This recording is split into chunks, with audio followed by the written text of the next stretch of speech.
first thing people will probably call out is like, you're dehumanizing other people by treating them like some sort of monetary asset. Like you're just taking away like just what makes them human, like living, eating, breathing, loving, being passionate, which I don't necessarily agree. I think they're not mutually exclusive. Like it almost in some ways could be the opposite. I'm investing in this person because like I love their story. It's very human and I want them to succeed and win. Which is like such a silly way of naming the platform because nobody wants to use it. Like nobody says, "Oh, I'm gonna go X something," Yeah, it's not verbal. You can't verbalize it. Kick us off. Well, all right. Well, anyway, we are live. Here we are. Welcome back to In the Future. And today's episode, Max brought over an idea, so we're gonna do an idea time again rather than something predictive. The way I'd like to explain this idea, which I'm kind of trying to grasp the idea still in my mind, is imagine a world where you can invest into people. So not just companies or assets or funds, how you would typically see it. And I know that sounds wild and maybe like Black Mirror, but think about seeing the potential in somebody. Like we all have friends, right, that we've seen and we're like, man, if this person just had a little bit of help, we would be able to really they could go far. They just need a little bit of, maybe it's funds, knowledge, resources that they need. So, but what would be your incentive to help them outside of, just the kindness of your heart? So imagine taking that, but at a higher scale. You can meet people tell you your story. And because of that, you can go ahead and put some money behind them and help them. And in the future, you get some level of return. And this is where, Max, I'm going to need you to provide some clarity on what you think that return is. Is it their paycheck, which to me seems a little dark? But maybe it's not so dark. I don't know. You convinced me. Tell me about dark as in like indentured servitude kind of dark? Kind of. Well, yeah. It's like, imagine I invested in you. You were down on your luck. And I'm like, Max is, I know he's really good at making tacos. So I'm going to put some money behind him, because he can open up a taco store and then you're making revenue. But then I'm coming above, years later and saying, hey, Max, actually, that $1,000 a day paycheck, I'm going to take a scrape off that top and let me get 800. Let me get like 200 of that. But only if it's a surprise, right? If it was a contract that was agreed to and understood by both parties before the investment was made, isn't that just an opportunity was created? And that is actually a great point. I agree. I think in that case, you are setting the expectation, and I think you're probably bound legally. Like, so whoever creates this idea, obviously this would be based on some sort of platform that has legal protection and mutually on both parties, both sides. So to your point, yeah, it would be like lined out. You have those expectations. It's like, hey man, I'm helping you out, but just know that I'm going to get some level of return from you in the future. And the person's like, dude, I don't care. I'm down on my luck. Like I'm happy to even get the support that I need. So that's it. 3 minutes into the episode, you're you're convinced and you get it. I get it. That's it. No, but I think it's a good idea. I think we'll discuss through it, and we're going to get to the nitty gritty details. But I think just to kind of simplify it, yeah, like setting the expectation of like, the only thing that kind of actually, as I say it too, it almost sounds like a loan, which I don't love, but it's not a loan. I know it's not a loan because you're not paying back something that isn't there. It's like you only pay back what you gain. Exactly. It's a loan for the percentage of success. If you're not successful, then the person who invested in you lost their money. If you are successful as a result of that person investing in you and more opportunities and doors were unlocked for you and you're able to create revenue from that, let's call it a loan, then that seems fair to me, right?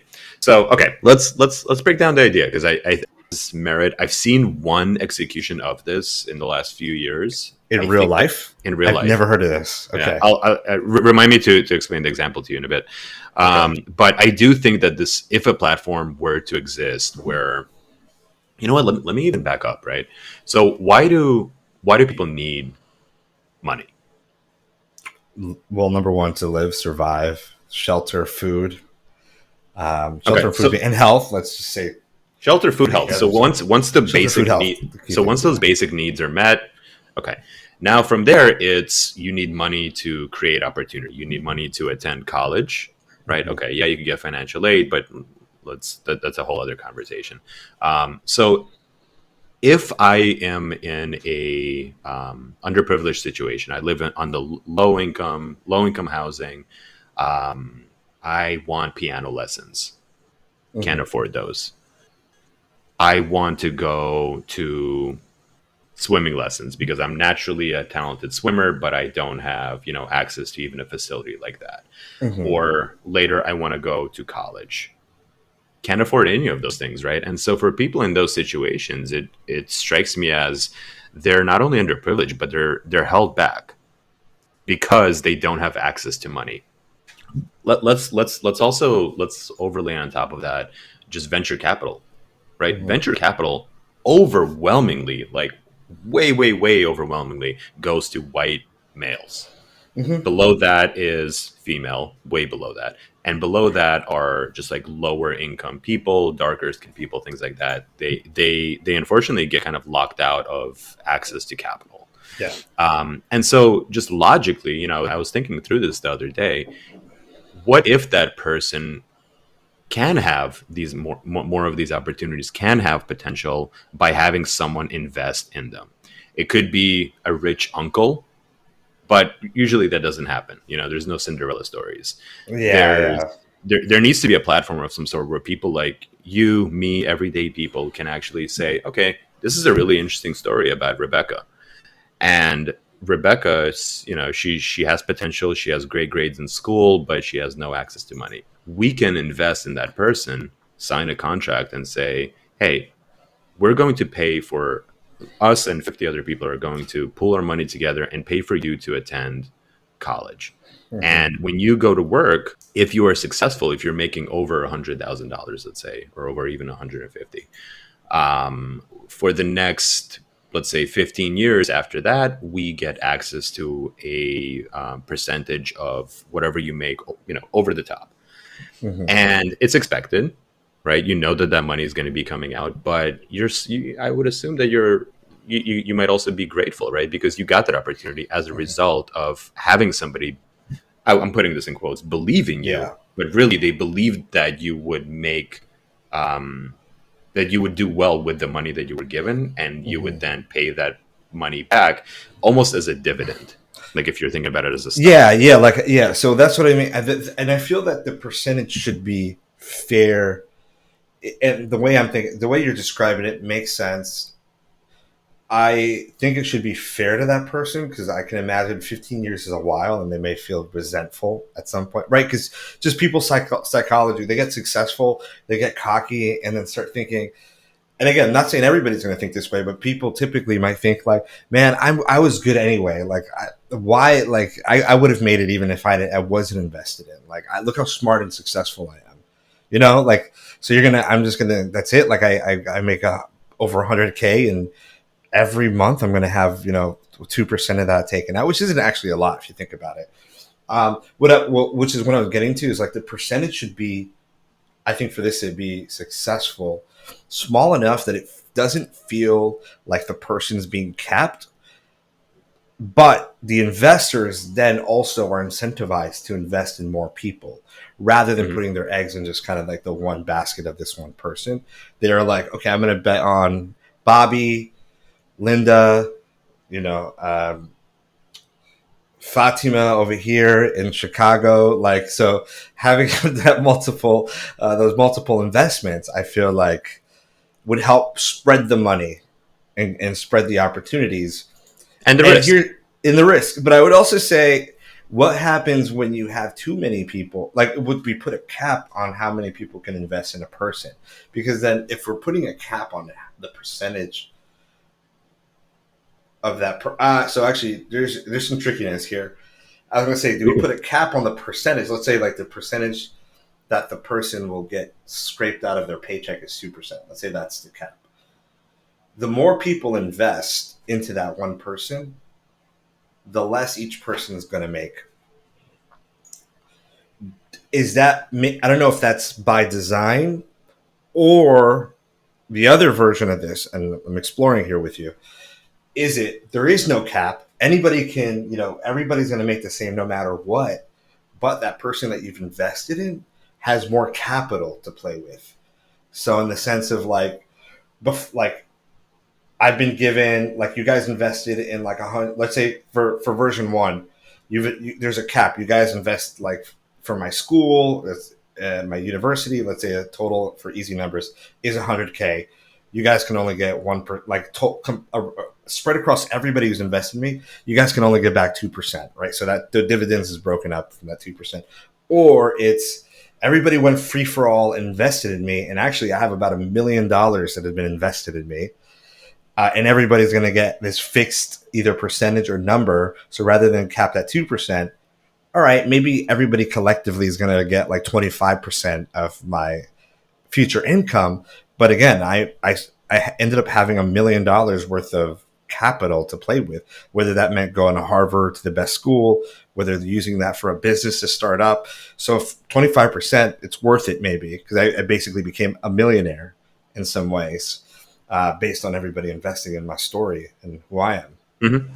Yeah, there's a lot of different angles there. So let's tackle a couple of them. Going back to what you said earlier, I think that the longer the repayment timeline, the lower the percentage like per paycheck that you have to pay out, right? And so that's interesting. Okay, yeah.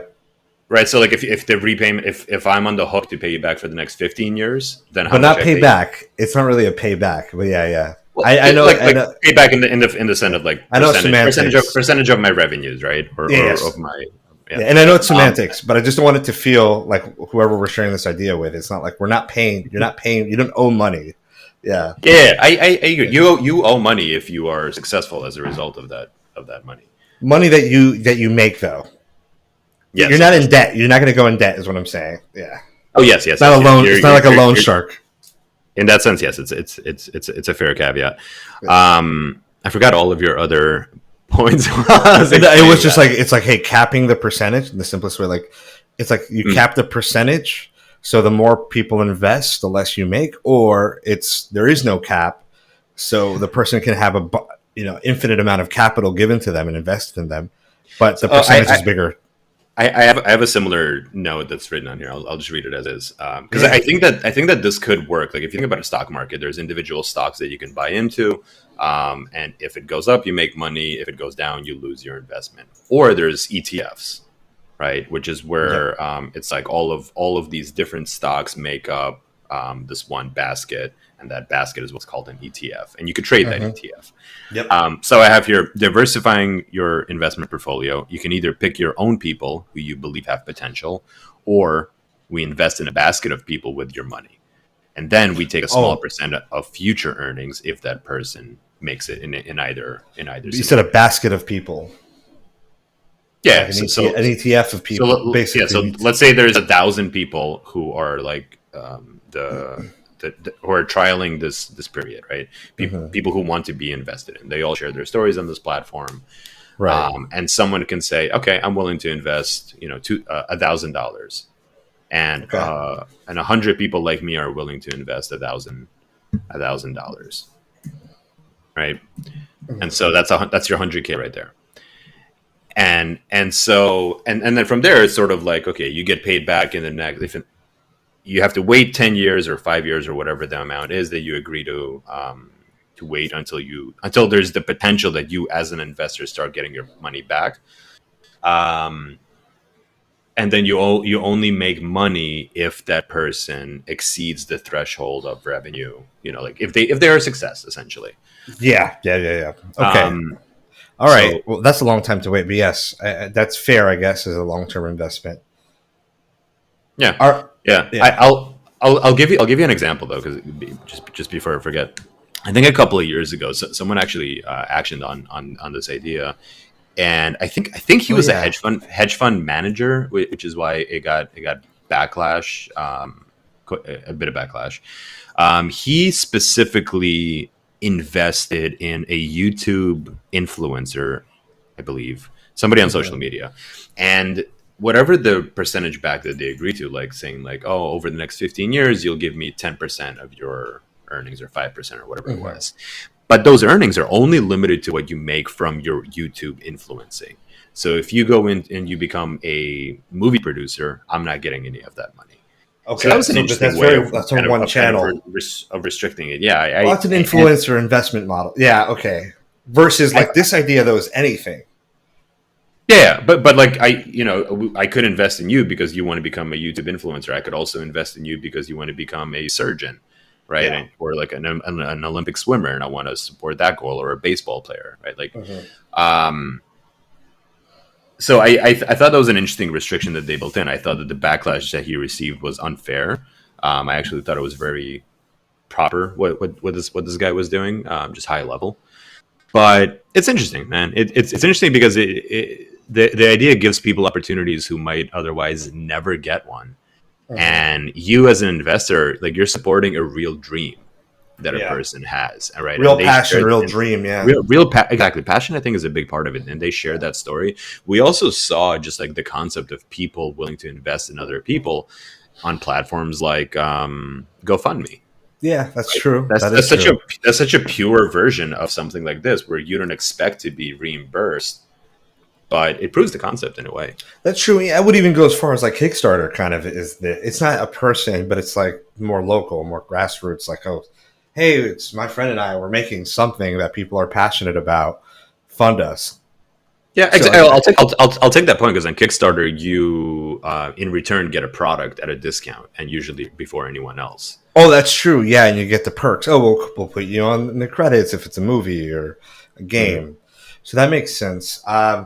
Question for you: would you put yourself to be invested in?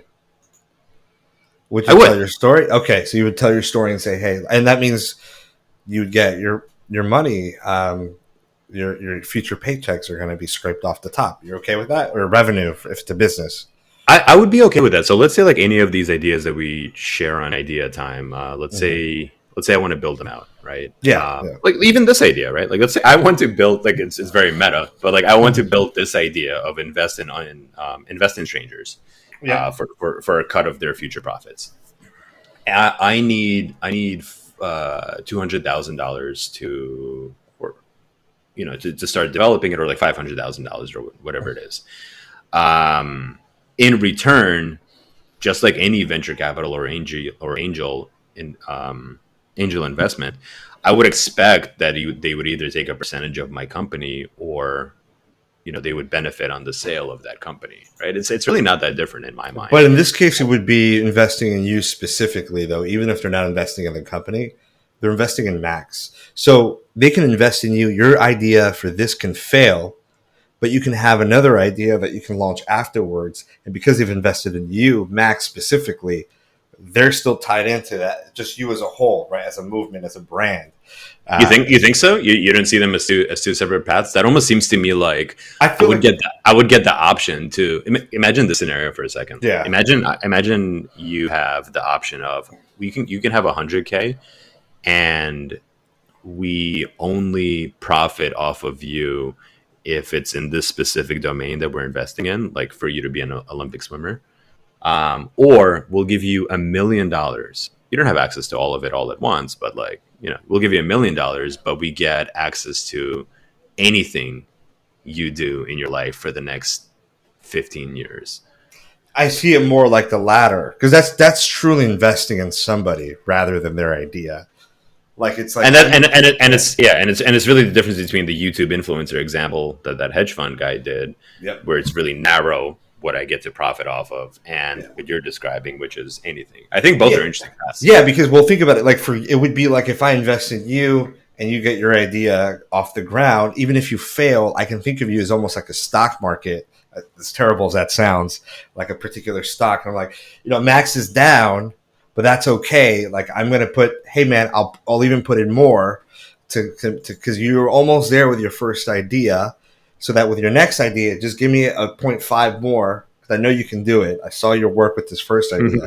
You know what I mean? Like it's almost like it's like I'm in the long run. I'm long term invested in Max. I'm an asset. That we're Yeah. all just assets, right? It could be a stock Yeah. as a company, but that's an asset. Yeah. Here, In it's a capitalist human, world, yeah, we are. and Yeah, it's an asset as well. Yeah. in most actually, yeah. Even non-capitalist, if you think of it, it could be labor, right? So, yeah, that's true. That is true, man. So So what do I you like that concept. Yeah, tell me. Go. No, go ahead. Go ahead. What are the objections that you see people? Also, let's encourage people to comment on this. Yeah, please. What are the objections I see? Number one, I think that people, first of all, we live in a world that's overcritical and out of touch when it comes to online communities. Talking about Reddit, X, and all of these.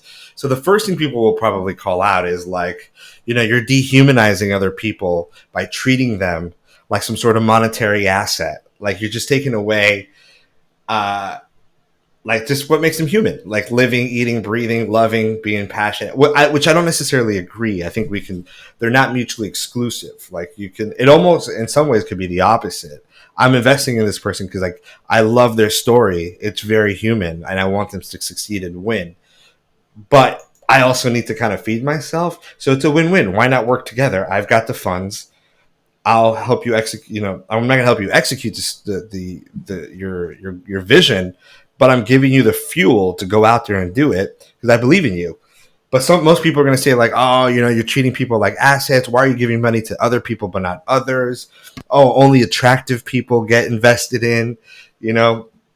Like I can see this going so many ways. Oh, why are all the investments into girls with big boobs? You know what I mean? Like just so many aspects. Just think about the internet that we live in today, like the snapshot. Absolutely, man, that will be the case, dude. Like it will skew one way or the other. And I actually do. I think that's very possible. I think we're going to see a lot of bias still. I invest in people that are, what are their political views? I'm not going to invest in somebody whose views are not like mine. Absolutely not. Are they this? So oh, absolutely no way. Even though I love their vision, I'm not associating with them. Oh, do they support X and Y? So I think that'll make it'll make it an interesting dynamic. It's what'll take away the fairy tale aspect of this. It's just the current state of the internet. I agree with you. I agree. I think that someone like, especially to your last point, I think some like investing in Tesla versus knowing that Elon Musk is behind it and his views, right? So like exactly what you said, I believe in the vision of Tesla and like how it connects to sustainability and getting us to Mars and solar power and all of that. But I don't like the views that Musk has. Let's say, for example, it's exactly the same way, and right, and it's like, well, then you wouldn't invest in the Tesla stock, right? It's very similar. Although there are people that don't do anyway, right? But yeah, I know. Yeah, generally, there's a lot of people. I mean, it impacted the brand as a whole because of this exact example. They love the vision of SpaceX. They love the vision, like you called it out exactly. Yeah, and I think that's I think I agree with you that it's expected backlash. Yeah, But at the end of the day, a real people benefit. They get opportunities that they otherwise, throughout their life, are statistically very unlikely to get. Right? Yes. How do you get out of that low income, like project housing? See, only a mom raised you, like those types of situations. That's the ideal world. Mm-hmm. Go ahead. But I think we will have that. But I also see a lot of people say, like, I can see it being like, hey, my buddy, very well established people, my buddy's on the platform to get invested in. Like, you think you could put a word out for him, and he's like a guy with a full-time salary, gets paid well, But I agree. It still doesn't mean that the platform won't have the opportunity to give the people that you just called out the opportunities. That's still, as long as that's still there, because the other backlash could be from that end. Actually, be like, oh, just because I'm not impoverished, I can't get the opportunity. I don't have a story. Yeah. Like I have a story too. That's a very good point. I think it naturally will be skewed to benefit people who are on the lower income or like just don't. I think that's going to be a part of it, but I think it's also going to target people in a positive way who have potential but cannot tap into it because they don't have access to funds or the facility which they need funds to get into. Like I'm a natural swimmer at school, but like I have Olympic potential. All of my teachers tell me that, but I can't continue to afford swimming lessons because they're very expensive, Right. or get the coaches that I desperately need to take me to that other level because I don't have money, right? And my family can't support my dreams, and as a result, I won't be the next, Michael Phelps, or whoever's in the league these Yeah. days. Yeah, it's interesting to think about. Also, like, I wonder what the process will be to get somebody on the platform. Like, is it just a written up story, like a profile? Will there be an interview process? Do you have to know the investors, or can investors just anonymously invest? And the reason I say that, and I know we're running out of time, is because if an investor needs to speak to each person he's investing in, which I think most investors, if they're smart, is actually a good idea to actually engage with the person. But there'll be another group of investors that are just like, oh my gosh, I don't want to bother talking. Like, I just want to throw my money at somebody's story that I really love and is passionate. I don't want to deal with like talking to them. Just take my money and let the platform deal with like paying me back and dealing with the relationship aspect. I think to that point, like the inherent transparency that you have built into Kickstarter, where the comments are public, people get to vet those questions, and everyone gets to see the responses. Right. I actually would say that that's lacking for the most part in the stock market. You don't really have insights into what Tesla is doing. The only insights that you have are their earnings reports, right? Where only select people, like the people who work at Citi, at JP Morgan, they get to ask questions on their earnings call, and then everyone gets to hear those responses. That plus news. Otherwise, you don't really have that transparency that you're describing because nobody has time for that. And I think that I think that ultimately, I think there's going to be two paths of people. There's going to be people who are just like, wow, I really believe in this person, and I just want to devote my just $5,000 into this person. I'm all in. Love that person. And there's going to be people who just see it as, this is a great investment path that it doesn't currently exist, like an asset class that doesn't currently exist today. Let me invest in the basket of people.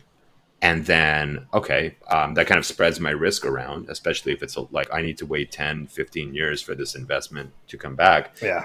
And I'm, like the platform is saying you'll get, I don't know, on average 10, like 6%, 8%, 10%, which would make somebody maybe like, oh, cool, that's low, that's cool. And I would say that thinking is aligned with like all these other platforms, like new startups where you can invest in art, right? In artists, starving artists. I think all of these are like very interesting new asset classes that are developing, and people are just signaling with their money, I believe in you. I want you to keep doing what you're doing. I also want to kind of leave off on this, like, as we enter a world where more of our like everyday jobs and tasks are being replaced by AI, we're going to be looking for like more ways to invest our money, right? To more things to do with our time. Is one of those paths going to be, let me nurture other people who don't benefit from AI currently, right? Like, is that just going to become part of our society in a way? But I think this has legs. I hope that somebody does build it. I think someone will. I hope so too, but I hope there's some barriers also to not make it a popularity contest with influencers. Like, influencers basically advertise themselves on YouTube, Instagram, to then drive them to have people invest in them within this platform. So as long as we have some guardrails against that, I agree. Empowering individuals that are, in parts of the world that you would never even invest in or think of, and they have full potential to do something incredible while making money and driving a vision that you believe in, I think could be an amazing idea. Just keep those guardrails in mind, whoever's going to build this idea. You also just brought up a keyword that I didn't even think about. It doesn't have to be limited to people in the United States. Imagine the opportunities that this opens up to people in like Nigeria, in India, in like all of these other countries, especially where Nigeria and places like that, they are developing startups at an accelerated rate because they finally have access to some funding. And there's just like all these new ideas, new ways of thinking that we've kind of like tapped out in a way in a more developed United States. Imagine those doors, like all of those ideas that are going to come flooding in. It's like, oh, I only need $2,000 to get this off the ground. Of course I'm going to invest in you. That's far more interesting than whatever we're investing in these days, which is like, yeah, it's more developed, it's more proven, but man, are you going to change a life? With this, you can actually change someone's life, change their trajectory, even by a degree. That can make all the difference. And last note on that, as you invest globally to places where money goes further, it's almost like you can get more, but not return on your investment, but if $10 invested in the US is, let's say $100 in the US invested versus $100 in like Philippines, they can do so much more with those $100, guaranteeing you some sort of return, guarantee you more possibility of getting a return, even though that return may not be as big as one that you would get in the US. Mm-hmm. So just kind of like interesting dynamic there. Yeah, I like it. Should we wrap it there? Let's do it. Good episode. All right. Talk to you guys soon. Bye-bye. Bye.